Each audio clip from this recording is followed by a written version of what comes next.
আজকের গল্প চোরের ওপর বাটপাড়ি। এক চোর মাঝরাতে এক কৃপণ লোকের বাড়িতে ঢুকেছে। অনেক খোঁজাখুঁজি করেও সে দামি কিছু পেল না। হঠাৎ দেখলো আলমারির ওপর একটা চিরকুট রাখা, তাতে লেখা, ভাই চোর, আমি জানি আপনি অনেক কষ্ট করছেন। আমার পকেটে 500 টাকা আছে, কিন্তু সেটা দিতে পারছি না, কারণ ওটা কালকের বাজার করার টাকা।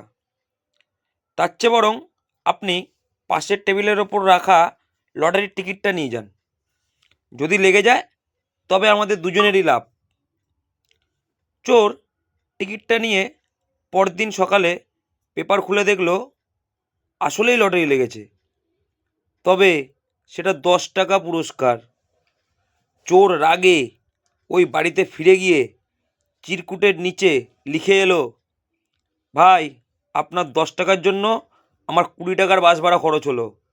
সামনের বার থেকে লটারির বদলে দয়া করে নগদ টাকা রাখবেন। ধন্যবাদ। গল্পটি ভালো লাগলে লাইক করবেন, প্রিয়জনদের গল্পটি শেয়ার করবেন এবং চ্যানেলটিকে সাবস্ক্রাইব করে পাশে থাকবেন।